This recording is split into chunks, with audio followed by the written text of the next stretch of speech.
नमस्कार, आप देख रहे हैं दिल्ली पत्रिका और मैं हूं आपके साथ स्तुति पाठक। जिस तरह झारखंड में एक तरफा प्यार के चलते अंकिता की हत्या कर दी गई, उसी पर आज हिंदू संगठन के लोग यहां धरना प्रदर्शन कर रहे हैं। तो सर, क्या वजह है कि जिस तरह से अंकिता की हत्या घर में जलाकर कर दी गई, तो जिहादी समाज है उसको इससे बढ़ावा मिल रहा है कि ऐसी घटना पहले भी सामने आ चुकी है? मैम देखिए, पहले तो आप ये मत बोलिए कि हिंदू संगठन, यहाँ पे हर जो समाज में गलत चीज़ों के लिए आवाज़ उठाते हैं, हमारा संगठन वो है भारत रक्षा मंच, राष्ट्रहित सर्वोपरि संगठन। तो राष्ट्र के लिए हम यहाँ खड़े हैं।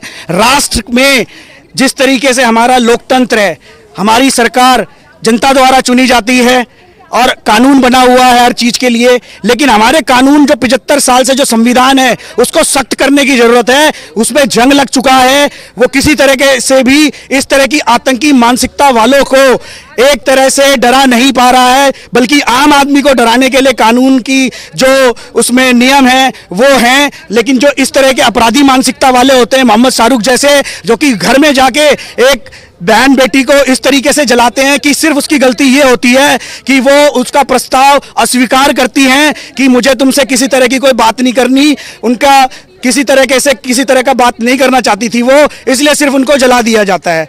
सर, अगर घटना देखें तो दिल्ली में भी एक लड़की को गोली मार दी गई थी, उसके बाद झारखंड में अंकिता को जला दिया गया। ऐसे ही यूपी के बागपत में भी धमकी मिल रही है। तो क्या जो पुलिस प्रशासन है वो इस पर सख्ती नहीं बरत रहा है, इसलिए ऐसी घटनाएं बार बार घट रही हैं? देखिए, यही बात मैं बार बार कह रहा हूँ। एक मजहब, मुसलमान, अगर आप ये तीनों केस जिनके लिए आप बोल रहे हैं इसमें सब में मुसलमान युवक हैं, तो मैं ये कहना चाहता हूं कि इनके मजहब में, इनके घर से, इनके परिवार से और इनके मौलवी जब ये मस्जिद में जाते तो इनको क्या सिखाया जाता है? क्यों नहीं मुसलमान समाज बाहर आता और इस तरह की जब बातें होती है, सरतिन से जुदा के भी नारे लगते हैं, हमारे देश में काटे भी जाते हैं, सिर्फ वक्तव्य देने पर लोगों के जान से मार दिया जाए। ये कहाँ का धर्म है, कहाँ का मजहब है, कहाँ का कानून है, कहाँ का संविधान है? ये सोचने वाली बात है। जहाँ पे हम लोकतंत्र की बात करते हैं, हर किसी को अपनी बात रखने का अधिकार है, हर किसी को मना करने का अधिकार है कि मैं तुम्हारे साथ कोई किसी तरह का मतलब नहीं रखना चाहती या तुमसे कोई संबंध नहीं रखना चाहती, ना तुमसे कोई रिश्ता रखना चाहती हूं, तो क्या उसको इस तरीके से जला दिया जाएगा? सर, जेएमएम नेता जो परमिंदर सिंह है, उन्होंने बोला कि घटना घट गई, अब इसके बाद सरकार अपना एक्शन लेगी। क्या ऐसा कहना सही है? ऐसा कहना उनके लिए सही है क्योंकि वो सरकार पे बैठे हैं और अपनी जो गलतियां हैं उन पे वो फिर से पर्दा डालने की कोशिश कर रहे हैं। उनको ये समझना चाहिए, घटना तो घट गई, लेकिन जिस दिन ऐसी घटनाएं तुम्हारे परिवार में तुम्हारी माँ बहन बेटी के साथ घटेगी, तब वो घटना तुम्हें घटना नहीं लगेगी, उसकी पीड़ा तुम्हें समझ में आएगी। तब तुम्हें समझ में आएगी कि इस तरह की अगर कोई चीज़ होती है तो उसके लिए कानून को सख्त किया जाए, ऐसे दोषियों को तुरंत सजा मिले, उसके लिए इंतजार ना करना पड़े उस परिवार को जो उस बच्ची की अस्थियों को गंगा में प्रवाहित करने के लिए इंतजार करते हैं कि कब इसको न्याय मिलेगा और कब वो उसकी अस्थियों को प्रवाह करेगी, विसर्जन आपने करेगी। देखा होगा जब शाहरुख को पुलिस ले जा रही थी तो उनके चेहरे पर एक हंसी थी। कहीं ना कहीं इसको देख के क्या लगता है कि जो प्रशासन है वो उनके साथ सख्ती नहीं बरत रहा है, उनके साथ प्रशासन की पूरी एक सोर्स उनको मिल रही है उनकी तरफ से? ये वो हंस रहा था हमारे प्रशासन पे, हमारे कानून पे, हमारी जनता पे।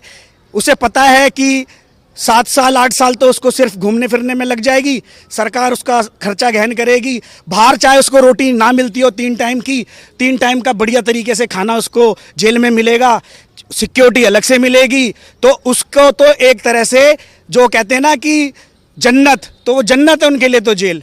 बाहर चाहे उन्हें रूखी सूखी खानी पड़े, लेकिन वहाँ के लिए उनके लिए जन्नत है। और यहाँ का जो कानून और प्रशासन है उसके ऊपर वो हंस रहा था कि ये मेरे लिए कुछ नहीं कर सकते, सिर्फ ये मुझे घुमाएंगे फिराएंगे और अदालत जेल तक की यात्रा कराएंगे, दैट्स इट। उनके लिए तो यात्रा तरह से माइनॉरिटी समाज के जो नेता हैं उनके बयान आते हैं कि माइनॉरिटी समाज है उसको भारत में डर लगता है, उनको डराया जाता है। तो ऐसी जो वारदातें सामने आ रही हैं, इसको आपको देखकर लगता है कि उनको डर लगता है? हमारा तो संगठन मांग कर रहा है, किस बात की माइनॉरिटी में है ये? इनसे तो जो क्या कहते हैं अपना जनसंख्या में अधिक है वो डरे जा रहे हैं। जिस तरह की हरकतें कर रहे हैं ये बार बार, ये सरकार को बार बार दिखा रहे हैं, जनता को दिखा रहे हैं क्यों इनको माइनॉरिटी में रखा गया है। जब इस तरह की हरकत, माइनॉरिटी में तो अब हिंदू आ गए हैं यहाँ देश में, ज़्यादा जनसंख्या होने के बाद भी।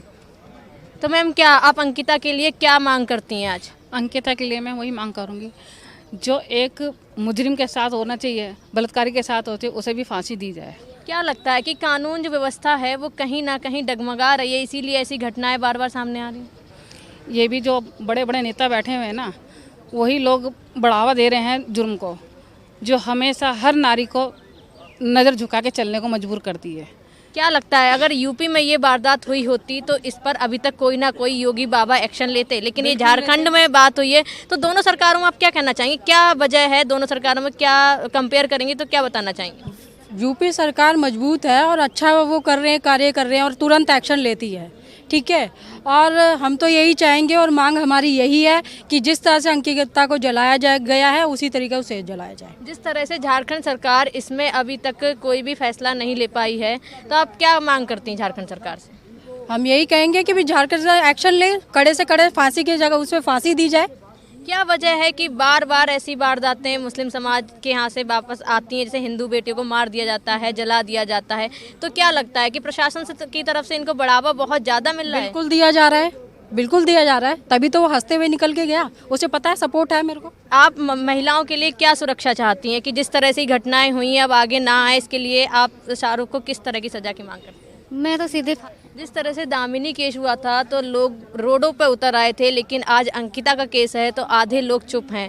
आप इस पर क्या कहना चाहेंगे? इस पे हम यही कहना चाहते हैं कि हम लोग तो है ही हैं और जो चुप हैं वो क्यों चुप हैं ये तो हमें मालूम नहीं, लेकिन चुप नहीं बैठ सकते हम लोग जब तक वहाँ उसको कड़ी से कड़ी उसे सज़ा न दिलाएंगे। तो आपने देखा इन लोगों का कहना है कि जब तक अंकिता के आरोपी को सज़ा नहीं मिल जाती है तब तक ये अपनी आवाज़ उठाते रहेंगे। वीडियो जर्नलिस्ट अविनेंद्र सिंह के साथ मैं स्तुति पाठक, मीडिया।